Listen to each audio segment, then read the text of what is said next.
Olá, estudantes do 7º ano. Neste vídeo vamos falar sobre razão e proporção e, inclusive, sobre a propriedade fundamental da proporção.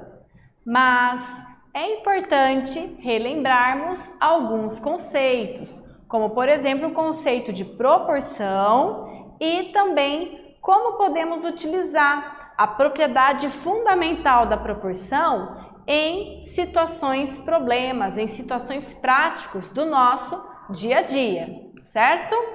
Bom, para isso nós devemos saber que uma razão pode ser representada na sua forma fracionária ou na sua forma decimal. Então veja, aqui nós temos duas razões. Nós temos que 1 está para 1000 e 50 está para 50.000.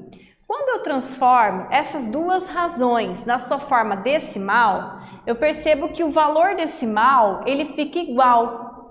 Isso significa então que essas duas razões elas são equivalentes, ou seja, elas formam uma proporção. Portanto, podemos definir que a igualdade entre duas razões forma uma proporção.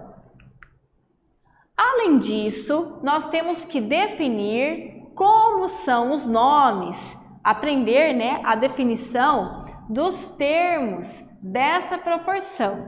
Então veja, A, B, C, D, vamos considerar que são 4 números proporcionais.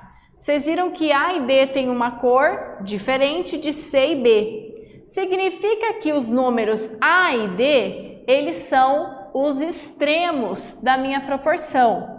E o C e B formam os meios da minha proporção. Quando eu faço o produto dos extremos, se o produto dos extremos for igual ao produto dos meios, então significa que essas duas razões de fato formam uma proporção, ok? Então vamos utilizar esta relação neste exemplo, nesta situação problema. Olha só, em certa escola, para 4 meninas há 5 meninos estudando. Se há 580 meninos matriculados, quantos alunos estudam nesta escola? Então, qual que é o primeiro passo para a gente conseguir resolver essa situação? Então, a gente vai ter que ler o enunciado, interpretar e depois retirar do enunciado quais foram os dados fornecidos. E, por último, entender o que devemos calcular. Então, ele deu uma proporção, aliás, uma razão de 4 meninas para 5 meninos, ok? Então, eu sei que 4 está para 5. E outra informação que ele nos forneceu também foi a quantidade de meninos. Então, o que nós temos que calcular mesmo? O total de alunos, mas antes nós precisamos saber a quantidade de meninas. E quando nós não temos esse valor, nós chamamos esse valor de X. Então, esse X ele vai indicar a quantidade de meninas.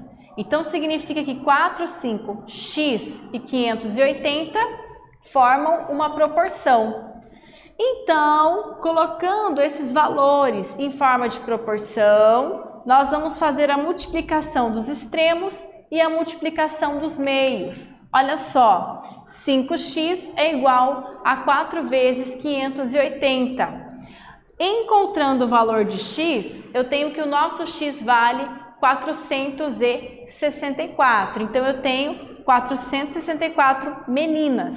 Mas ainda não é isso que o exercício pediu, Ele pediu o número total de alunos. Então, eu vou pegar o número de meninas que eu calculei utilizando a regra fundamental da proporção e vou somar com a quantidade de meninos. Então, significa que nessa escola estudam 1044 alunos, 1044 estudantes, ok?